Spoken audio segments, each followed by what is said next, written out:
Hello friends, ನಮಸ್ಕಾರ ಎಲ್ಲರಿಗೂ. Welcome back to my channel.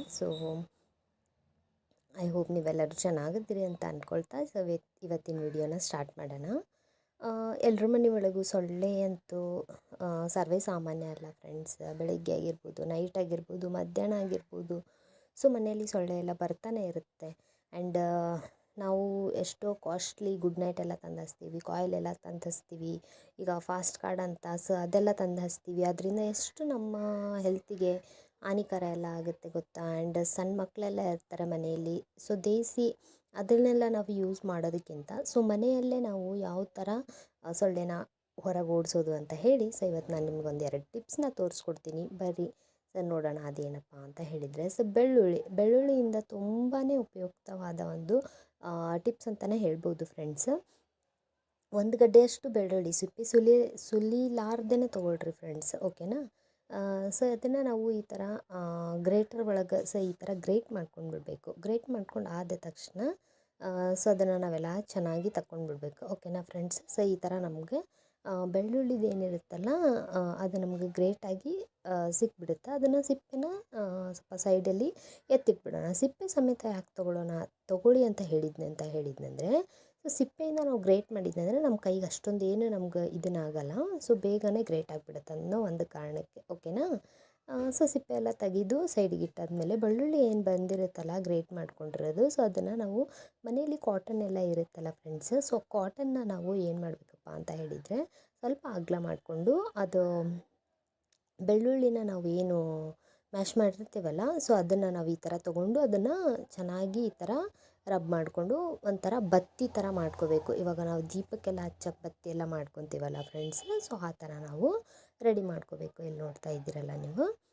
ಈ ಥರ ರೆಡಿ ಮಾಡ್ಕೊಂಡಾದಮೇಲೆ ನೆಕ್ಸ್ಟ್ ಏನು ಮಾಡೋಣಪ್ಪ ಅಂತ ಹೇಳಿದ್ದಂದರೆ ಎಲ್ಲರ ಮನೆ ಒಳಗೂ ಪಣತಿ ಅಂತೂ ಇದ್ದೇ ಇರುತ್ತೆ ಫ್ರೆಂಡ್ಸ್. ಪಣತಿ ಇರಲಿಲ್ಲ ಅಂತಂದರೂ ನಿಮ್ಮ ಮನೆ ಒಳಗೆ ಒಂದು ಪ್ಲೇಟ್ ಆಗಿರ್ಬೋದು, ಒಂದು ಸಣ್ಣ ಬಟ್ಲು ಆಗಿರ್ಬೋದು, ಏನಿರುತ್ತಲ್ಲ ಅದನ್ನು ನೀವು ತೊಗೊಳ್ಬೋದು, ಓಕೆನಾ. ನಮ್ಮ ಮನೆಯೊಳಗೆ ದೀಪಾವಳಿಗೆಲ್ಲ ಹಚ್ಚಿರೋ ಪಣತಿ ಎಲ್ಲ ಇತ್ತಲ್ಲ, ಅದನ್ನು ನಾನು ತೊಗೊಂಡೆ. ಅದಾದಮೇಲೆ ನೀವು ಇದಕ್ಕೆ ಎಣ್ಣೆ, ದೀಪಕ್ಕೆ ಹಚ್ಚೋ ಎಣ್ಣೆ ನಾವು ಏನು ಯೂಸ್ ಮಾಡ್ತೇವಲ್ಲ ಫ್ರೆಂಡ್ಸ್, ಅದೇ ಎಣ್ಣೆನೇ ನಾವಿಲ್ಲಿ ಬತ್ತಿಗೆ ಹಾಕಬೇಕು, ಓಕೆನಾ. ಬತ್ತಿಗೆ ಹಾಕಿದ ತಕ್ಷಣ ವೆರಿ ಸಿಂಪಲ್, ಅದನ್ನು ನಾವು ದೀಪ ಏನು ಹಚ್ತೀವಲ್ಲ ಆ ಥರ ನಾವು ಹಚ್ಚಿ ಸಾಯಂಕಾಲ ಆಗಿರ್ಬೋದು ಇಲ್ಲ ಸೊಳ್ಳೆ ಬರೋ ಟೈಮಲ್ಲಿ ಯಾವಾಗ ನಮ್ಮ ಮನೆಯಲ್ಲಿ ಸೊಳ್ಳೆ ಅಂತ ಬರುತ್ತೆ ಅಂತ ಬಂದಾಗ ನಾವು ವೆರಿ ಸಿಂಪಲ್ ಗುಡ್ ನೈಟ್ ಎಲ್ಲ ಹಚ್ತೀವಲ್ಲ, ಅದಕ್ಕಿಂತ ಈ ಥರ ಒಂದು ನಾವು ಬತ್ತಿನ ರೆಡಿ ಮಾಡಿ ಹಚ್ಕೊಂಡ್ಬಿಟ್ರೆ ಟ್ರಸ್ಟ್ ಮೀ ಫ್ರೆಂಡ್ಸ್, ಸೊಳ್ಳೆ ಬರಲ್ಲ. ತುಂಬಾ ಯೂಸ್ಫುಲ್ ಅಂತಲೇ ಇರ್ಬೋದು. ಆ್ಯಂಡ್ ನಮಗೆ ಅದು ಗುಡ್ ನೈಟ್ ಸ್ಮೆಲ್ಲೆಲ್ಲ ತೊಗೊಂಡು ಸೈಡ್ ಎಫೆಕ್ಟ್ಸ್ ಎಲ್ಲ ಚಿಕ್ಕ ಮಕ್ಕಳಿಗೆಲ್ಲ ಆಗಿರ್ಬೋದು, ನಮಗಾಗಿರ್ಬೋದು ಆ ಸ್ಮೆಲ್ಲೆಲ್ಲ ತುಂಬಾ ಹಾನಿಕರ ಅಂತಲೇ ಹೇಳ್ಬೋದು. ಅದರಿಂದ ನಮಗೇನು ಪ್ರಾಬ್ಲಮ್ ಆಗೋಲ್ಲ. ಇದರಲ್ಲಿ ಬೆಳ್ಳುಳ್ಳಿ ಹಾಕಿರೋದ್ರಿಂದ ಸ್ಮೆಲ್ ನಮಗೆ ಚೆನ್ನಾಗಿ ಬರುತ್ತೆ, ಬಟ್ ಸೊಳ್ಳೆಗಳಿಗೆ ನಿಂದ್ರಕ್ಕಾಗಲ್ಲ ಫ್ರೆಂಡ್ಸ್. ಈ ಥರ ನಾವು ಮಾಡಿದ್ನಂತ ಹೇಳಿದ್ನಂದರೆ ಸೊಳ್ಳೆ ಬಂದಿರೋದೆಲ್ಲ ಮನೆಯಿಂದ ಓಡೋಗ್ಬಿಡುತ್ತೆ. ನೆಕ್ಸ್ಟ್ ಟೈಮ್ ಸೊಳ್ಳೆ ಬರೋದೂ ಕಮ್ಮಿ ಆಗುತ್ತೆ. ಇವ್ರ ಮನೆ ಒಳಗೆಲ್ಲ ಸ್ಮೆಲ್ಲೆಲ್ಲ ಹಾಕ್ಬಿಡ್ತಾರಪ್ಪ ಅಂತ ಹೇಳಿ ಇದೊಂದು ಟಿಪ್. ಇವಾಗ ನಾವು ಇಲ್ಲಪ್ಪ ನಮ್ಮ ಮನೆಯಲ್ಲಿ ಎಣ್ಣೆ ಆಮೇಲೆ ಬತ್ತಿ ಎಲ್ಲ ಬೆಳ್ಳುಳ್ಳಿ ಎಲ್ಲ ಸುಮ್ಮನೆ ಯಾಕಪ್ಪ ವೇಸ್ಟ್ ಮಾಡೋದು ಅಂತ ಹೇಳಿ ನೀವು ಅಂದ್ಕೊಂಡ್ರೆ ಇವಾಗ ನಾನು ಅದನ್ನು ಇನ್ನೊಂದು ಟಿಪ್ಸ್ನು ತೋರಿಸ್ಕೊಡ್ತೀನಿ ನಿಮಗೆ, ಓಕೆನಾ. ಬೆಳ್ಳುಳ್ಳಿ ಇವಾಗ ಕೆಲವೊಬ್ಬರ ಮನೆಯಲ್ಲಿ ಇರಲ್ಲ ಅಂತ ತಿಳ್ಕೊಳ್ಳಿ. ಪಲಾವ್ ಎಲೆ, ನಾವು ಪಲಾವ್ ಎಲೆ ಅಂತೂ ಎಲ್ಲರ ಮನೆಯೊಳಗೂ ಇರುತ್ತಲ್ಲ, ನಾವು ಸ್ಟಾಕ್ ಮಾಡಿ ಇಟ್ಬಿಟ್ಟಿರ್ತೀವಿ ಫ್ರೆಂಡ್ಸ್, ಓಕೆನಾ. ಇವಾಗ ನಾನು ಇಲ್ಲಿ ಒಂಚೂರಷ್ಟು ಪಲಾವ್ ಎಲೆನ ತೊಗೊಳ್ತಾ ಇದ್ದೀನಿ, ಓಕೆನಾ. ಇದು ನಾವು ಲೋಬಾನ ಎಲ್ಲ ಹಾಕ್ತೀವಲ್ಲ ಫ್ರೆಂಡ್ಸ್, ಧೂಪ ಎಲ್ಲ ಹಾಕ್ತೀವಲ್ಲ ಅದರಲ್ಲಿ ತೊಗೊಂಡಿದ್ದೀನಿ, ಓಕೆನಾ. ನಿಮ್ಮ ಮನೆ ಒಳಗೆ ಏನು ಒಂದು ವೇಸ್ಟು ಪಾತ್ರೆ ಇರುತ್ತಲ್ಲ ಅದರಲ್ಲಿ ನೀವು ತೊಗೋಬೋದು. ಇಲ್ಲಾಂದರೆ ತೆಂಗಿನ ಚಿಪ್ಪು ಇರುತ್ತಲ್ಲ ಫ್ರೆಂಡ್ಸ್, ತೆಂಗಿನ ಚಿಪ್ಪಲ್ಲಿನೂ ನೀವು ಆರಾಮಾಗಿ ಯೂಸ್ ಮಾಡ್ಕೋಬೋದು ಇದನ್ನು, ಓಕೆನಾ.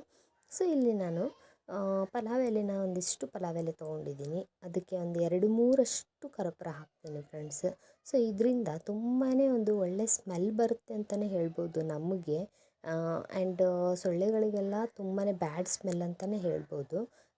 ಅದಾದಮೇಲೆ ಇದಕ್ಕೆ ನಾವು ಒಂಚೂರಷ್ಟು ಎಣ್ಣೆ ಹಾಕಿಬಿಡೋಣ. ಎಣ್ಣೆ ಹಾಕಿದ್ಮೇಲೆ ಇದನ್ನು ಫುಲ್ ಎಲ್ಲ ಸುಡಬೇಕು ಫ್ರೆಂಡ್ಸ್, ಬೆಂಕಿ ಎಲ್ಲ ಹಚ್ಚಿ. ಸುಟ್ಟಾದಮೇಲೆ ಅದ್ರದ್ದು ಏನು ಹೊಗೆ ಎಲ್ಲ ಬರುತ್ತಲ್ಲ ಫ್ರೆಂಡ್ಸ್, ಅದರಿಂದ ಮನೆಗೆಲ್ಲ ನಾವು ತೋರಿಸೋಣ, ಓಕೆನಾ. ಮನೆ ಮೂಲೆಯಲ್ಲೂ ಹೊಗೆನ ತೋರಿಸಿದ್ನಂದರೆ ಸೊ ಇದರಿಂದನೂ ನಮಗೆ ಸೊಳ್ಳೆ ಎಲ್ಲ ಬರಲ್ಲ, ಬಂದಿದ್ರೂ ಸತ್ತೋಗ್ಬಿಡ್ತವೆ ಫ್ರೆಂಡ್ಸ್. ಒನ್ ಟೈಮ್ ನೀವು ಈ 2 ಟಿಪ್ಸ್ನ ಟ್ರೈ ಮಾಡಿ ನೋಡಿರಿ, ಡೆಫಿನೆಟ್ಲಿ ನನಗೆ ಥ್ಯಾಂಕ್ಸ್ ಅಂತ ಹೇಳ್ತೀರಾ. ಸೊ ಹೆಂಗನ್ಸಿತ್ತು ಈ 2 ಟಿಪ್ಸ್ ನಿಮಗೆ ಅಂತ ಹೇಳಿ ಕಮೆಂಟ್ ಮಾಡಿ ಹೇಳೋದನ್ನು ಮರಿಬೇಡ್ರಿ. ಆ್ಯಂಡ್ ಮತ್ತೆ ಸಿಗೋಣ ನಾಳೆ ಒಂದು ಸೂಪರಾಗಿರೋ ಟಿಪ್ಸ್ ಜೊತೆಗಂತ ಹೇಳ್ತಾ ಹೋಗಿ ಬರ್ತೀನಿ. ಮತ್ತು ನಾಳೆ ಒಂದು ಹೊಸ ವಿಡಿಯೋದಲ್ಲಿ ಸಿಗ್ತೀನಿ. ಸೊ ಅಲ್ಲಿವರೆಗೂ ಈ ಟಿಪ್ಸ್ನ ಟ್ರೈ ಮಾಡಿ ನನಗೆ ಕಮೆಂಟ್ ಮಾಡಿ ಹೇಳಿ. ಟೇಕ್ ಕೇರ್, ಬಾಯ್ ಬಾಯ್.